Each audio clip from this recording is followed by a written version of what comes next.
हर anniversary पे मैं और लॉरेन अपनी favourite haunted location the Borley church में साउथ इंग्लैंड की ट्रिप पे जाते हैं। ये जगह बहुत ही हॉन्टेड है और कैसल की एक डरावनी आत्मा ने अपने आप को कुछ हद तक लॉरेन से चिपका लिया है।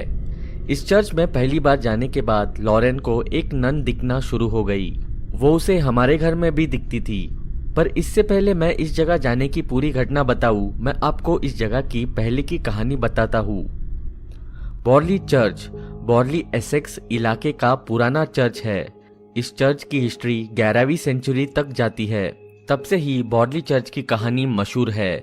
कहानी ऐसी जाती है, एक नन थी जिसे पास की मॉनेस्टरी के एक मॉन्क से प्यार हो गया था। जल्द ही उनके रिश्ते के बारे में चर्च के बाकी लोगों को पता चल गया। उनके गुनाहों की सजा के लिए मॉन्क को मार दिया गया, उसका सर शरीर से अलग कर दिया। दूसरी तरफ नन को चर्च की दीवारों में जिंदा दफना दिया गया। उनकी हड्डियां बाद में हटा दी गई और पास के लिस्टन चर्चयार्ड में दफना दी गई। तब से वो नन की आत्मा इस जगह में भटकती है। जब हमें कहानी के बारे में पता चला, हम इस जगह ये देखने गए कि वो एक्चुअली में हॉन्टेड है या नहीं। मैं तुम्हें बताना चाहता हूँ कि हम बिल्कुल भी डिसअपॉइंट नहीं हुए। वो एक लंबी ड्राइव थी, करीब 4-5 घंटे की। हमने अपने स्टे के लिए वहाँ एक छोटा सा केबिन बुक किया। करीब 4 बजे हम अपनी डेस्टिनेशन पहुँचे। हमने सामान अपने कमरे में रखा और चर्च के लिए निकल गए। चर्च की बिल्डिंग बिल्कुल लोनली, जैसे कि कोई अकेला आदमी हो जिसने पुराने कपड़े पहने हो, वैसी लग रही थी। मैं अंदर गया और अचानक रियलाइज किया कि लॉरेन मेरे साथ नहीं थी। मैं पीछे मुड़ा और देखा कि वो चर्च के दरवाजे पर खड़ी थी। उसकी आंखें पास की दीवार पर गड़ी हुई थी। क्या तुम्हें कुछ मिल रहा है हनी? मैंने पूछा। उसने मुझे उदास चेहरे के साथ देखा और कहा वो कुछ समय बाद सांस नहीं ले सकी। इस मोटी दीवार ने उसे घुट कर मार दिया। मैंने दीवार को ध्यान से देखा। उसे देख के कुछ भी अस्वाभाविक सा नहीं लगा। वो बस एक दीवार थी जिस पे पीली पुरानी ईंटें थी। चलो, लॉरेन ने कहा और अंदर चलने लगी। हम चर्च के फादर से मिले। वो कैंडल्स जला रहे थे। उन्होंने हमसे कुछ समय तक बात की। हमने उन्हें बॉर्ली वाली नन की कहानी बताई, उनका रिएक्शन देखने के लिए। उन्होंने कंफर्म किया कि रात में अजीबोगरीबे चीजें यहाँ होती है। सूरज ढलने के बाद ये चर्च एकदम अलग जगह बन जाता है। उस समय वहाँ अंधेरा होने चला था। हमने उनसे एक रात वहाँ रुकने के लिए परमिशन मांगी। वो मानना नहीं चाहते थे, पर किसी तरह हमने उन्हें मना लिया। उस दिन अपनी आखिरी प्रेयर खत्म करने के बाद वो घर चले गए। जाने से पहले उन्होंने हमें वार्न किया कि अगर हमें वहाँ कुछ भी अजीब सा लगे, हमें इस चर्च को उसी समय छोड़ के चले जाना चाहिए। मैं अपने कैमरा सेट करने लग गया और लॉरेन उस जगह एक चक्कर मारने चली गई। इक्विपमेंट सेट करने के बाद मैंने अपनी घड़ी को देखा। उस समय 7:30 हो रहे थे। वो घाटी बहुत अंधेरी थी और हर जगह सन्नाटा फैला हुआ था। जब मैं बाहर लॉरेन को देखने जा रहा था, मैंने उसकी बहुत डरावनी चीख सुनी। मैं दरवाजे की तरफ भागा और चर्चयार्ड के बाहर आ गया। कुछ दूरी पर मैंने देखा लॉरेन अंधेरे में खड़ी थी। मैं उसकी तरफ भागा। क्या हुआ? तुम चिल्ला क्यों रही हो?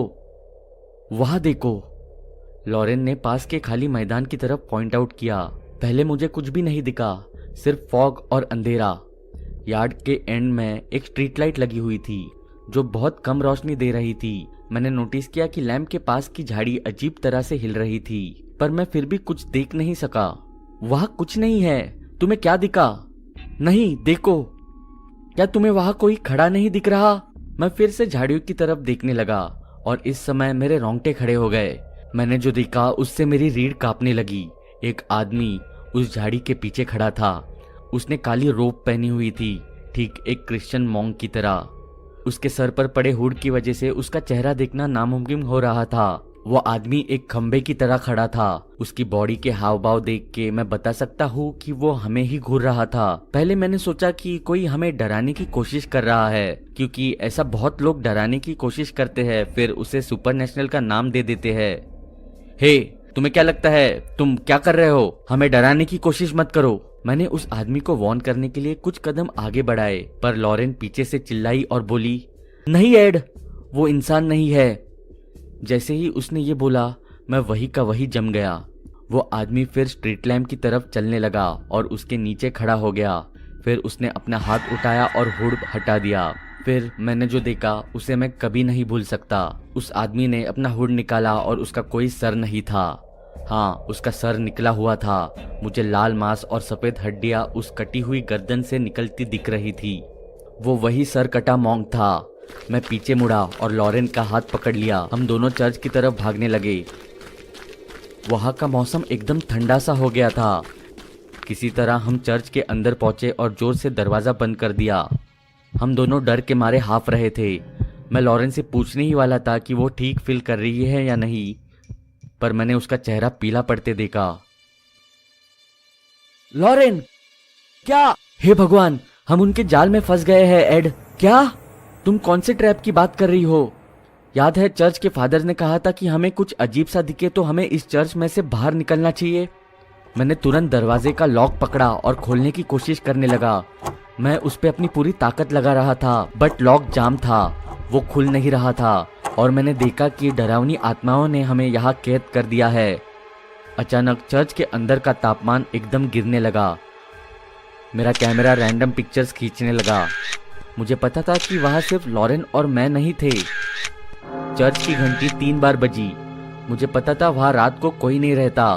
फिर वो घंटी कौन बजा रहा था? अचानक मेरी आंखें पास की दीवार पर गई। वो सेम दीवार थी जिसको लॉरेन ने शुरुआत में पॉइंट आउट किया था। दीवार पे एक आकार बनना शुरू हो गया। वो एक नन की परछाई थी। इससे पहले मैं वो शैडो अच्छे से देख पाता, चर्च के अंदर की कैंडल्स बुझ गई। वहाँ घना अंधेरा छा गया और हमने एक औरत के रोने की आवाज सुनी। उसके रोने में कुछ तो ऐसा था जिसकी वजह से मेरे रोंगटे खड़े हो गए। लॉरेन ने मेरा हाथ पकड़ा और हम दोनों उस अंधेरे में साथ साथ खड़े हो गए और इस सब के खत्म होने का इंतजार करने लगे। एकदम से चर्च का दरवाजा खुला और बाहर की फॉग अंदर आ गई और पूरे फ्लोर को कवर कर दिया। ऐसा लग रहा था कि हम अपना सबसे डरावना सपना साथ साथ देख रहे थे। बाहर से आती लाइट से हमें दरवाजे का रास्ता साफ दिखने लगा।